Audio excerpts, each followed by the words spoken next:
Bonjour à tous, voilà, nouvelle vidéo. Vas-y Franck, je te laisse présenter ta moto. Bonjour, donc je suis venu avec un 90 Racer de chez BMW bien sûr. Donc voilà, je l'ai depuis 2017. J'ai parcouru 40 000 km là, avec depuis. Donc c'est une super moto. Donc je l'ai acheté neuve, j'ai fait quelques petites modifications pour l'épurer un peu. J'ai enlevé les rétros. Ouais. Normalement qui sont positionnés Ils sont ici. Voilà, donc je les ai enlevés, j'ai mis un petit rétro, un bout de guidon, au guidon pour aller un petit peu avec le look de la moto. Quand je l'ai acheté, le BMW, ils m'ont offert la petite manche en carbone qui normalement est en alu. Mais c'est vraiment joli. Ouais, c'est sympa. Ça finit bien. Ouais. Avec le petit garde-boue avant aussi.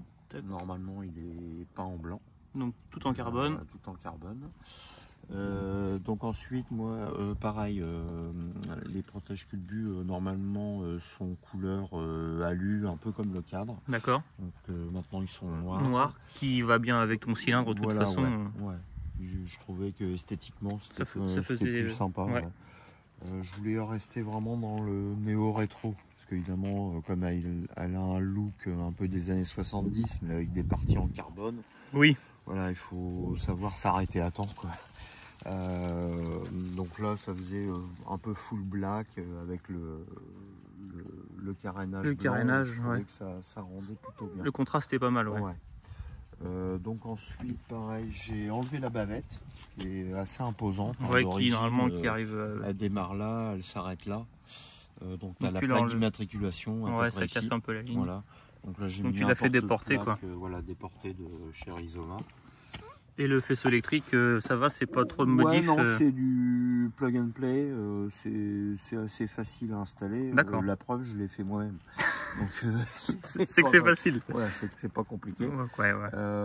Pareil, j'ai évidemment, en enlevant la bavette, il y avait des gros clignotants. Donc j'ai mis des clignots Rizoma qui sont pas mal du tout. Parce qu'ils font feu stop et clignotant en même temps. En même temps. Donc ça allège quand même pas mal l'arrière, ça l'épure vraiment. Je trouve ça assez chouette. Et ensuite aussi j'ai changé l'échappement. L'échappement. Donc c'est un échappement MIV. Généralement sur d'autres motos, j'aimais pas cette marque-là. Mais là sur la Café Racer, je trouve qu'ils ont fait un truc plutôt pas sympa. Mal, quoi. Vraiment, donc là, c'est juste demi-ligne ou ligne complète que tu as changé? Demi-ligne. Demi-ligne. Parce qu'à l'origine, oui, l'échappement est vraiment... il n'est pas de très bonne facture, il n'est pas très bien fini. Il est assez grossier. Enfin bref, il n'est pas joli. Ouais. Donc c'était vraiment la seule partie qui était mal finie sur la moto, je trouvais. Parce que tout le reste, comme je te disais tout à l'heure, la visserie, tout ça, ça bouge pas. Ça bouge pas. Il n'y a rien qui rouille. Parce que la moto, comme tu disais, elle a 40 000 km aujourd'hui. Oui. Et voilà, on peut voir. Donc c'est vrai ça n'a pas bougé. Bon, elle dort au garage. Hein, bien sûr, oui. Je l'entretiens pas mal, quoi. Mais c'est vrai que ça vieillit plutôt bien. Ouais. Et donc là-dessus, il y avait que cette coloris? Oui, il me semble. Après, quand elle est sortie en 2017 ou 2018, je crois que BMW avait sorti, c'est-à-dire que chaque concessionnaire pouvait préparer une 90 Racer. D'accord. Une peinture. Modifier un peu quelques pièces. Et il y avait un concours pour gagner. Et très souvent, les garagistes ensuite revendaient la moto. D'accord, oui. Il y avait des motos un peu personnalisées. Il y en avait une à Caen, je crois qu'elle était couleur orange. D'accord. Avec une peinture perso, comme un peu les oranges qui existaient sur les BMW motos dans les années 70. D'accord, pour rappeler un peu l'époque, quoi. Voilà, il y avait un petit côté rétro. Donc c'est vrai que là, on conserve vraiment le côté rétro, mais comme je te le disais tout à l'heure, il y a vraiment des choses. Il y a les poignées chauffantes. Ça, c'est une option? Je sais pas du tout. Moi, je l'ai acheté comme ça, mais je sais pas si c'est une option ou si c'était de série. Là, je pourrais pas te dire. Il y a les poignées chauffantes, il y a l'ABS et l'anti-patinage. Ouais, que tu me disais. C'est vrai que c'est une gueule d'ancienne, mais tu as tous les trucs de sécurité un peu qui sont installés dessus, quoi. Donc c'est pas mal. Pareil au niveau entretien, ce qu'il y a de génial chez BMW, c'est que tu as un cardan. Ouais, c'est en cardan. Tu n'es pas obligé d'avoir c'est pas une chaîne et ça te permet d'avoir un monobras en plus. Voilà, ouais. En même temps, il est pareil, hein, il est super joli. La forme, la finition, tout ça, c'est des belles pièces, quoi. C'est vraiment sympa. Ouais. Tout le bloc, mais en vrai, c'est vrai que ça fait, même si ça fait massif, c'est esthétique. En vrai, c'est. Ouais. Le cadre, c'est vrai que c'est le moteur qui sert un peu de cadre. Bien sûr, en fait, tu as un treillis derrière qui est vissé ici, la partie arrière, et tu as le treillis avant qui est vissé sur le moteur. Donc ouais, en fait, c'est vraiment ton moteur. Voilà, ils se servent de la rigidité du moteur. Comme cadre, en fait. Donc, c'est pas mal, ça se conduit très très bien. Ouais, niveau poids, ça fait combien Je crois que tu dois être dans les 200 kg, un tout petit peu plus de 200 kg. Ouais, donc, tout plein fait. D'accord. Et donc c'est 1200 cm3. Ouais, 1200 cm3, ça fait 110 chevaux. Donc en vitesse de pointe, hein, ça monte à 2,30 évidemment, donc tu es rapidement sur circuit, évidemment. Mais bon, tu n'achètes pas ça pour la vitesse. Pour la vitesse, c'est plus pour se balader. Voilà, vraiment les terrains idéaux, c'est vraiment les petites départementales, nationales, là c'est le pied. Évidemment, l'autoroute, la bulle est vraiment là, je dirais, pour le look. Parce qu'au niveau protection, elle est très très basse. Très très basse, on peut Après, voir. Tu peux avoir des bulles double courbure un peu plus hautes. Mais oui, ça fait davantage. Ça fait une belle ligne, une belle courbe. Ouais, voilà. Ouais, la bulle est vraiment très bien installée et elle a un beau dessin. C'est un beau classique. Tac. Pareil, avec un petit détail avec le petit ampoule BMW. Le petit logo, ouais. C'est des petits détails, mais... Voilà, la finition est vraiment sympa. Donc, amortisseur de direction d'origine. Ouais. Alors, oui, comme je te le disais tout à l'heure, elle était moins chère que la 90 Roadster. Parce que la 90 Roadster, tu as une fourche inversée. Donc là, ça réduisait un petit peu les coûts. Au niveau du look, bon, c'est pas trop mal, même si j'aurais préféré peut-être une fourche inversée, ouais. D'accord. Pour rester un peu dans le côté néo-rétro, mélange de moderne et d'ancien. Ouais. Après, il est toujours possible. Oui, c'est possible. Alors, je crois tu peux installer des fourches Öhlins avec amortisseur aussi arrière. Et là, bon, c'est presque le prix de la moto, quoi. Donc, les suspensions Öhlins, genre. Donc bon, c'est pas mal. Elle est relativement rigide quand même. Bon, quand tu attaques, un petit peu plus de dureté aurait été mieux. Donc je pense il existe des kits ressorts plus durs. D'accord, ouais. Voilà. Mais bon là, pour la route, c'est suffisant. Ouais.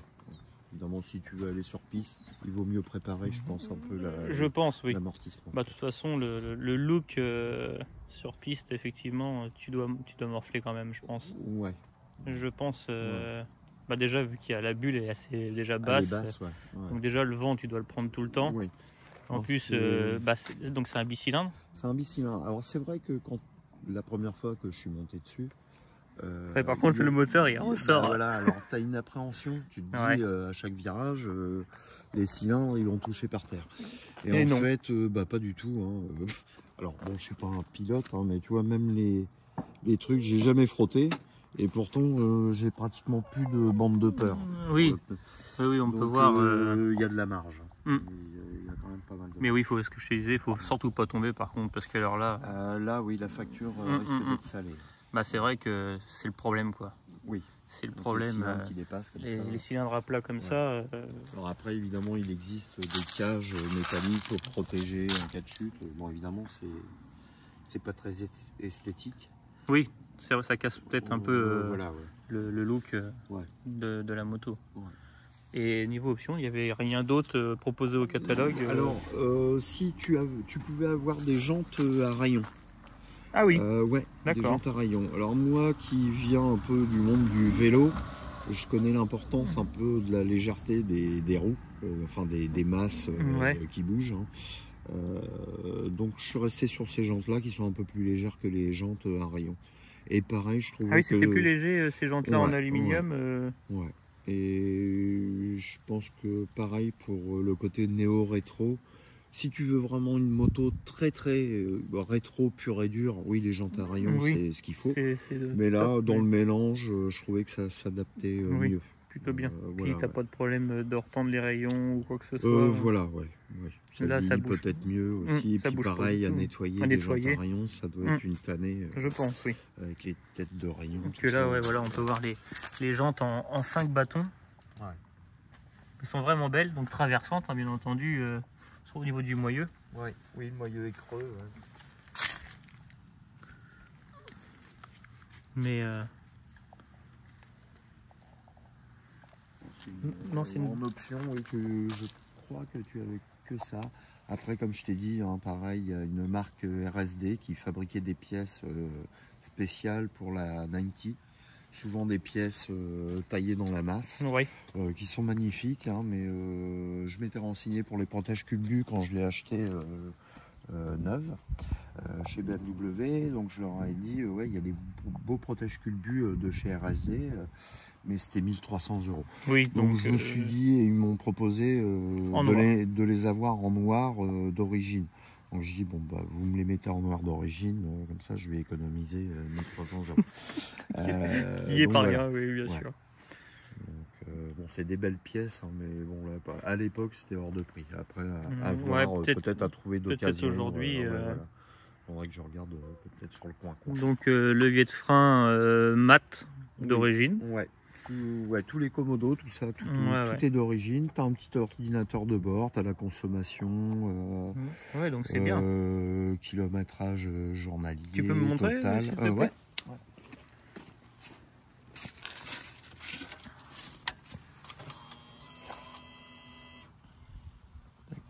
Donc tu vois, tu as la température moteur. Tu as l'heure. Le kilométrage. 40 000 voilà, km. donc on vous ment pas, vous voyez bien. Ça c'est le trip, peut-être depuis que j'ai fait la révision. Ça c'est ce que j'ai fait aujourd'hui, je crois, 46 km. La température du moteur. Et de l'autre côté, donc tu as la consommation instantanée. Ça doit être la moyenne. La moyenne de kilomètres/heure, Donc, tu vois, je roule pas vite. Non, ça, tu as le voltage de ta batterie. Donc évidemment qui évolue quand tu as le moteur. Bah oui, c'est 2,14 quand c'est démarré. Tout à fait. Ça, c'est les heures d'utilisation. 15 heures, ça me paraît peu. Je sais plus. Tu as la date.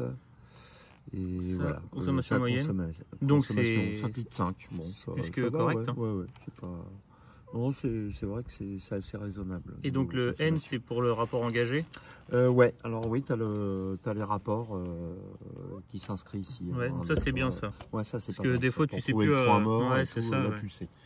Là, de ce côté-là, il n'y a pas de souci. Il n'y a pas de souci là-dessus. Donc, alors le seul bémol, quand même, tu as tout ça, mais tu n'as pas de jauge à essence.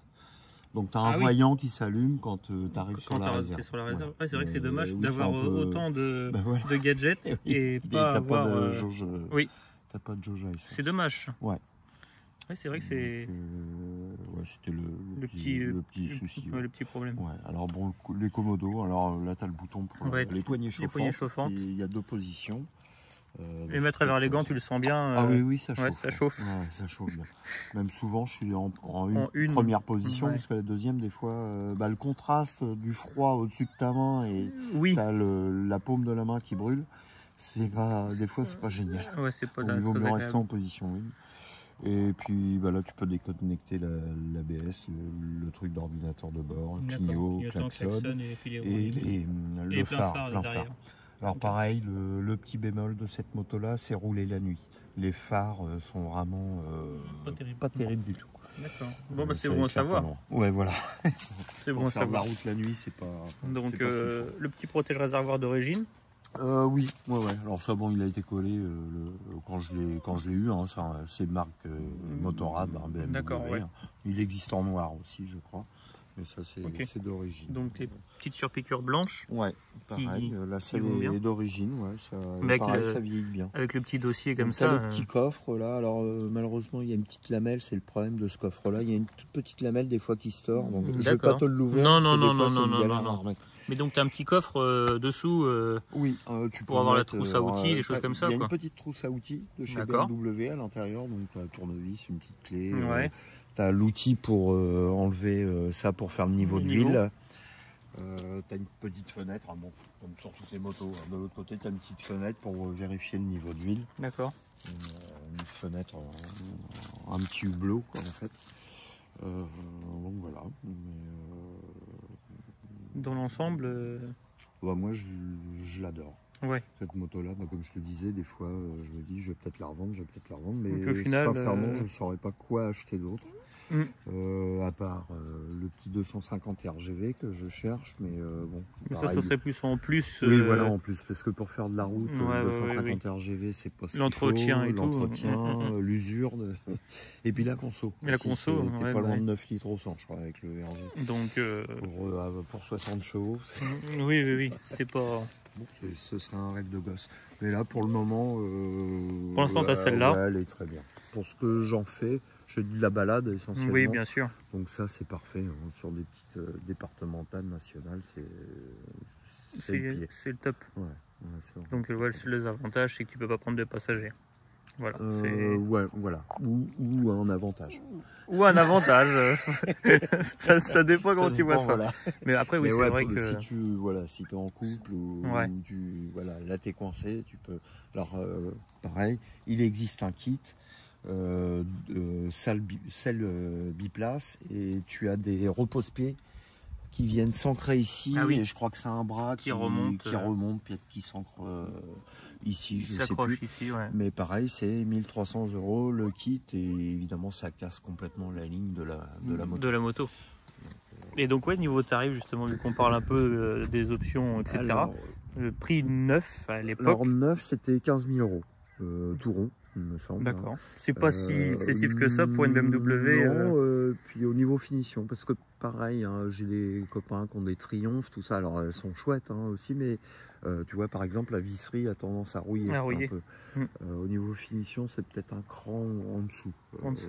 Sur ce style de moto un peu rétro de chez Triumph. Donc 15 000 €, elle était moins chère de 1000 ou 2000 € par rapport à une 90 Roadster. D'accord, parce que la fourche est inversée sur la 90 Roadster. D'accord. Donc évidemment, c'était un peu plus cher. Monte le tarif.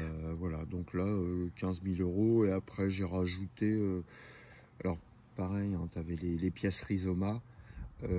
Si tu achètes ça plein pot, je crois que simplement la pièce pour la plaque, c'était 300 et quelques €. Ouais, donc et en fait, il existe un site internet qui s'appelle 90 Store, pardon. D'accord. Et qui vendent plein de pièces pour la 90, hein, d'où le nom.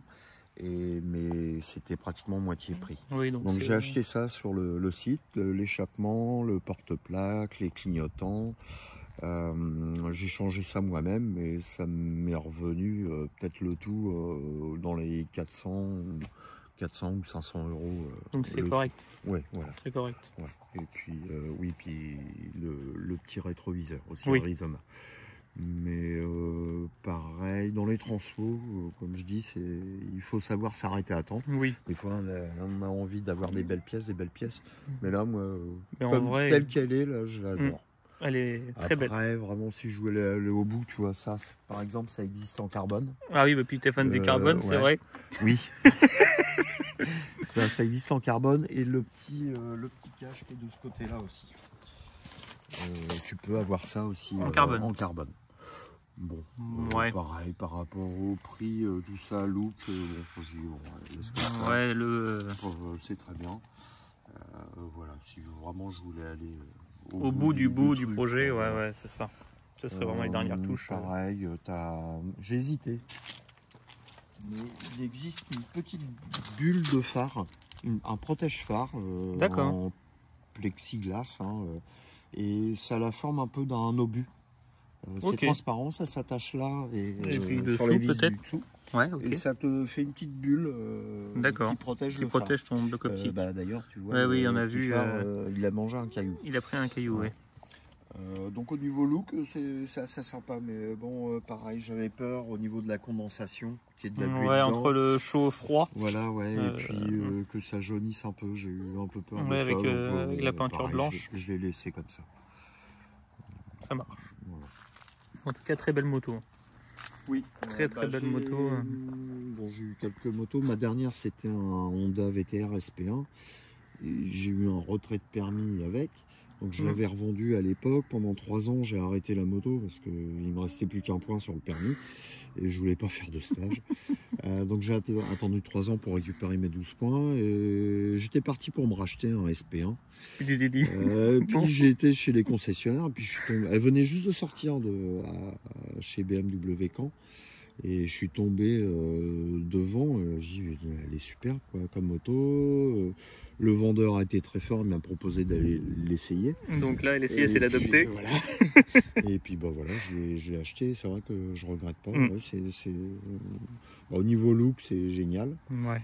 Et comme je te disais, ouais, elle plaît vraiment de 7 à 77 ans. Les gens l'adorent. Ils l'adorent, ouais. Et puis à conduire, c'est vrai que c'est un plaisir. Ouais, que du positif, quoi, clairement. Ouais. Après, quand tu regardes bien, bon, c'est pas une moto utile. Ouais. Tu peux rien emmener dessus. C'est vraiment la moto balade. De balade, voilà, ouais. C'est parfait pour faire ça. Quoi. Ok. Peux-tu me la démarrer pour entendre le son? Oui, bien sûr.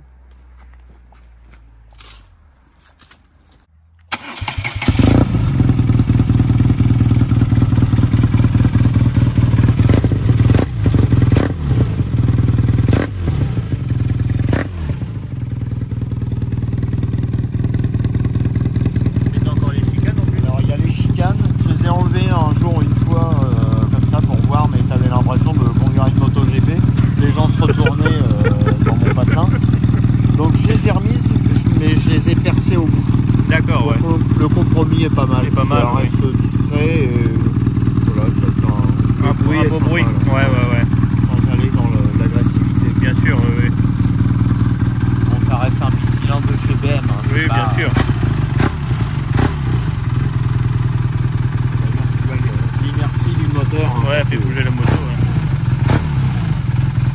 Et justement, en conduisant, t'as pas ce problème-là Alors un petit peu au début, vraiment à bas régime, quand tu roules au pas, ouais, un petit peu. Hein, il y a un temps d'adaptation, quoi. Ouais. Voilà. Et puis bon, pareil, faire attention quand tu passes entre des plots, voilà, parce que la largeur des cylindres, voilà, il faut bien faire attention à ça. Autrement, pour le reste, ça se conduit comme une moto traditionnelle. Okay. Bon, je pense qu'on a fait le tour du propriétaire. Bah oui. En tout cas, merci Franck d'être venu présenter ta moto. Bah de rien. Ça fait un bon petit moment.